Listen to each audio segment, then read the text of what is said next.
بسم اللہ الرحمن الرحیم۔ السلام علیکم ورحمۃ اللہ وبرکاتہ۔ عزیز طلباء، امید کرتا ہوں آپ خیریت سے ہوں گے انشاءاللہ۔ ابن طفیل کے حالات زندگی آج ہم سبق نمبر 19 میں پڑھنے جا رہے ہیں، جبکہ گزشتہ سبق میں ہم نے ابن سینا کے فلسفیانہ نظریات کے جائزہ لیا تھا، جس میں آپ کا نظریہ خدا، نظریہ نبوت اور نفس اور روح سے متعلق آپ کی آراء بھی ہم نے دیکھی۔ ابن سینا نے نظریہ علم پر اپنی تحقیقات پیش کی ہیں، انہیں بھی ہم نے دیکھا تھا۔ آج کے سبق میں ہم ابن طفیل کے نام و نسب اور ابن طفیل کی تعلیم تربیت، نیز ابن طفیل کی وفات کب ہوئی اسے بھی ہم جانیں گے انشاءاللہ، اور ابن طفیل کی علمی خدمات یعنی آپ کی تصنیفات کون کون سی ہیں انہیں بھی ہم دیکھنے کی کوشش کریں گے۔ آئیے بڑھتے ہیں اپنے پہلے سوال کی طرف کہ ابن طفیل کا نام و نسب کیا ہے۔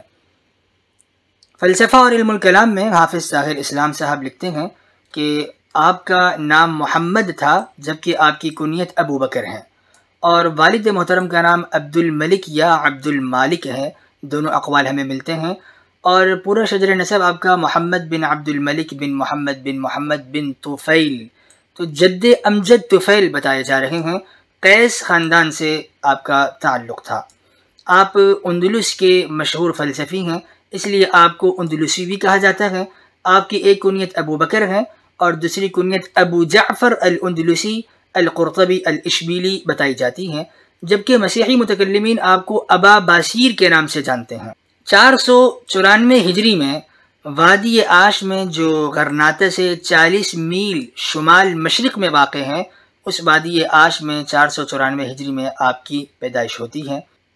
آپ کی تعلیم تربیت خاندان سے متعلق زیادہ معلومات مؤرخین نے نقل نہیں کی، جو معلومات تاریخ میں درج ہوئیں وہی انشاءاللہ آپ کے سامنے رکھنے کی کوشش کروں گا۔ حکماء اسلام میں مولانا ندوی صاحب لکھتے ہیں کہ آپ کا نام محمد تھا، اور اہل یورپ آپ کو ابو باسیر کے نام سے جانتے ہیں، جو ابو بکر کی تحریف ہے، اور علامہ ندوی صاحب نے آپ کے والد محترم کا نام عبد المالک اور عبد الملک دونوں نقل کیا ہے۔ اور ایک اور فرق یہ ہے اس حوالے میں کہ آپ کے پردادا کا نام طفیل بتایا جا رہا ہے، جبکہ گزشتہ حوالے میں حافظ طاہر اسلام صاحب نے آپ کا جد امجد کے مرتبے میں طفیل کو ذکر کیا تھا۔ آپ خالص عربی تھے اور عرب کے مشہور قبیلے قیس سے تعلق رکھتے تھے۔ سن ولادت سے متعلق ٹھوس اور متعین تاریخ معلوم نہیں ہے، البتہ مؤرخین نے جو اقوال نقل کیے ہیں ان سے یہ پتہ چلتا ہے کہ 12ویں صدی عیسوی یعنی 6 صدی ہجری کے آغاز میں آپ غرناطہ سے 40 میل شمال مشرق میں یعنی وادی آش میں پیدا ہوئے، جہاں کی آب و ہوا علوم و فنون اور ادب و شاعری سے مناسبت رکھتی تھی، یعنی آپ نے ایک علم دوز ماحول، علم دوز زمانے میں اور علم دوز وادی میں آنکھ کھولی ہے۔ ابن طفیل کی تعلیم و تربیت کہاں ہوئی؟ علامہ ندوی صاحب لکھتے ہیں کہ آپ مشہور طبیب، ریاضی دان، فلسفی اور شاعر تھے، لیکن چونکہ آپ کے بچپن اور جوانی کے حالات معلوم نہیں ہیں کہ آپ نے کن علوم کی تعلیم حاصل کی اور آپ کے اساتذہ کون ہیں۔ عبد الباقی مراکشی نے اتنا لکھا کہ آپ فلسفے کی تمام شاخوں کے ماہر تھے، اور اس وقت جتنے بڑے علماء موجود تھے، فلاسفہ اور علماء محققین موجود تھے، ان سب سے آپ نے کسب فیض کیا ہے۔ ایک قول مشہور ہے کہ آپ ابن باجہ کے شاگرد تھے، لیکن اس پر مؤرخین نے اور زمانہ حال کے تاریخ دانوں نے لکھا کہ آپ ابن باجہ کے شاگرد نہیں تھے، اور دلیل اس پر یہ ہے کہ حی بن یقظان، یہ ابن طفیل کا رسالہ ہے، ابن طفیل نے اس رسالے میں لکھا کہ میری ابن باجہ سے ملاقات نہیں ہے۔ یہاں پر لکھنے میں کاتب سے سہو ہوا، ابن طفیل کو پہلے لکھنا چاہیے تھا اور ابن باجہ کو بعد میں لکھنا چاہیے تھا، چونکہ حی بن یقظان یہ تصنیف ابن طفیل کی ہے، تو عبارت یوں ہے کہ کیونکہ خود ابن طفیل نے اپنے رسالے حی بن یقظان میں لکھا کہ ابن باجہ سے میری ملاقات نہیں ہوئی۔ ابن طفیل امراء، سلاطین اور خلفاء میں مقبولیت رکھتے تھے۔ آپ کی اصلی شہرت تب شروع ہوئی جب آپ نے غرناطہ میں طبابت کا پیشہ شروع کیا، یعنی آپ نے اپنا مطب کھولا۔ آپ ماہر طبیب تو تھے ہی، اور اس شہرت کی وجہ سے آپ کو غرناطہ کے حاکم نے اپنا کاتب خاص مقرر کر لیا، اور اس کے بعد 1154 عیسوی یعنی 549 ہجری میں شہر سبتہ اور طنجہ کے حاکم نے بھی آپ کو اپنا کاتب خاص مقرر کر لیا، اور آپ کا اصلی عروج تب شروع ہوا جب 558 ہجری میں ابو یعقوب یوسف بن عبد المؤمن کے عہد حکومت میں آپ کو مقام اور مرتبہ ملا، کیونکہ یوسف بن عبد المؤمن کو فلسفیانہ علوم سے گہرا شغف تھا، اسی لیے انہوں نے ابن طفیل کو اپنا طبیب خاص بھی مقرر کیا اور بعد میں انہیں قاضی بنایا، جس سے ہمیں یہ پتہ چلتا ہے کہ ابن طفیل فقہی علوم میں بھی مہارت رکھتے تھے، اور قضات کے بعد انہوں نے آپ کو وزیر بھی بنایا، یعنی وزارت کے منصب عطا کیا۔ عبد الواحد مراکشی لکھتے ہیں کہ یوسف بن عبد المؤمن علماء کے قدردان تھے، جو عالم ایک علم میں ماہر ہوتے انہیں ایک تنخواہ، اور جو 2 علوم میں مہارت رکھتے تھے انہیں 2 تنخواہیں ملا کرتی تھیں۔ چونکہ ابن طفیل طبیب بھی تھے، مہندس بھی تھے، اور آپ مصنف مؤلف بھی تھے، اور شعر و شاعری میں بھی آپ کو مقام حاصل تھا، اور آپ عسکری لیاقت بھی رکھتے تھے، تیر اندازی اور فوج کی مہارات وغیرہ پہ بھی آپ کو عبور حاصل تھا، اس لیے ابن طفیل کو مختلف اعتبارات سے تنخواہیں ملا کرتی تھیں۔ ابن طفیل کی مہارت کی وجہ سے یوسف بن عبد المؤمن نے آپ کو اپنا مقرب خاص بنا لیا، لیکن ابن طفیل نے اس قربت سے ذاتی منافع اٹھانے کے بجائے آپ نے علماء اور اہل علم کو دنیا کے کونوں کونوں سے جمع کیا، اور انہیں اس بکھرے ہوئے شرازے سے نکال کر جہاں علماء انتشار اور پراگندہ حالت میں زندگی بسر کر رہے تھے، انہیں قسمہ پرسی سے نکال کر یوسف بن عبد المؤمن کے دربار میں جمع کر دیا، اور یوسف بن عبد المؤمن وہ پہلے سے ہی علم دوست تھے، اور اس بات پر بھی آمادہ ہو گئے کہ وہ ان علماء کو اعزاز اور اکرام سے نوازیں گے۔ انہی علماء میں ابن رشد بھی تھے، جو ابھی تک گمنامی کی زندگی گزار رہے تھے، اور اب ابن طفیل کی دعوت پر یوسف بن عبد المؤمن کے دربار میں آئے، اور انہیں موقع ملا، میدان ملا، تو اپنی مہارت کا لوہا منوا گئے، آپ کو شہرت حاصل ہوئی۔ ارسطو کی کتابوں کی تشریح و تلخیص پر جو ابن باجہ نے کام کیا تھا وہ نامکمل تھا۔ یوسف بن عبد المؤمن نے اپنی ایک خواہش کا اظہار کیا کہ اے ابن طفیل، کیا ہی اچھا ہوتا کہ آپ ان کتابوں کی تکمیل کر دیتے، لیکن ابن طفیل نے کہا کہ میں اب بوڑھا ہو چکا ہوں، پیرانہ سالی ہے اور مشاغل بھی زیادہ ہیں، فرصت بھی نہیں ہے، تو ابن طفیل نے اس کام کو ابن رشد کے سپر کر دیا، جسے آپ نے نہایت خوش اسلوبی سے انجام دیا۔ ابن طفیل کی وفات۔ مسلم فلسفے میں پروفیسر صاحبان لکھتے ہیں کہ ابن طفیل 1185 عیسوی میں وفات پا گئے، جبکہ اور علماء بھی ہیں جنہوں نے الگ آراء پیش کی، جیسے عظیم مسلمان فلسفی میں ڈاکٹر میر ولی الدین صاحب نے لکھا کہ آپ کی وفات 1175 عیسوی میں ہے۔ اتفاقی بات یہ ہے کہ آپ کی ولادت 12ویں صدی عیسوی کے اوائل میں، یعنی بمطابق 6 صدی ہجری میں آپ وادی عاش میں پیدا ہوئے۔ حکمہ اسلام میں علامہ ندوی صاحب نے لکھا کہ آپ 1185 عیسوی یعنی 581 ہجری میں بمقام مراکش میں وفات پا گئے، اور آپ کی وفات کا صدمہ اس وقت کے خلفاء کو بھی تھا، جیسا کہ خلیفہ منصور آپ کے جنازے میں شریک ہوئے اور غم اندودہ بھی ہوئے۔ خلاصہ کلام کہ آپ کی وفات پر 2 قول ہمیں ملتے ہیں، ایک 1175 عیسوی کا اور دوسرا 1185 عیسوی بمطابق 581 یا 580 ہجری کا، اور یہ دوسرا قول زیادہ درست معلوم ہوتا ہے۔ ابن طفیل کی تصنیفات۔ حکمہ اسلام میں علامہ ندوی صاحب نے آپ کی تصنیفات کے متعلق لکھا کہ آپ طبیعیات اور الہیات اور فلسفے کی دوسری شاخوں پر متعدد کتابیں لکھ چکے تھے، لیکن آپ کی یہ کتابیں زمانہ برد ہو گئیں۔ آپ نے نفس پر بھی ایک رسالہ لکھا۔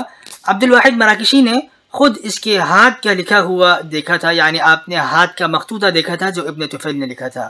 2 کتابیں آپ کی فن طب پر بھی موجود ہیں، جو کہ اس کے زمانے میں بے مثل خیال کی جاتی تھیں۔ اس میں اور ابن رشد میں علمی اور فلسفیانہ مسائل کے متعلق خط و کتابت بھی رہی، اور وہ خط و کتابت بھی موجود تھی جنہیں آپ کی تصنیفات میں شمار کیا جاتا ہے۔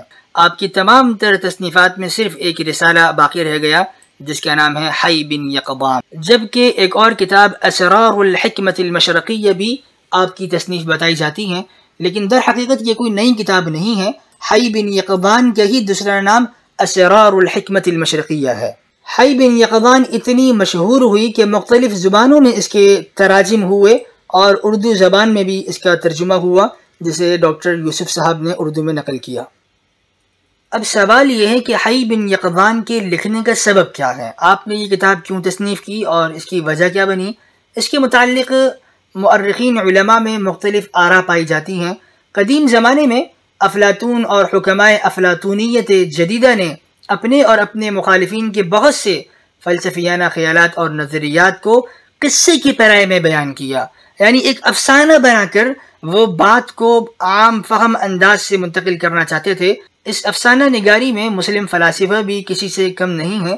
شیخ ابو علی سینا نے بھی یونانی فلاسفہ کے طرز پر ان کی تقلید کرتے ہوئے کہانی کے پیرائی میں فلسفے کو ڈھالا ہے، اور انہوں نے بھی ایک رسالہ لکھا جس میں ابسال اور سلامان کا قصہ نقل کیا، جسے آج انشاءاللہ ہم دیکھیں گے۔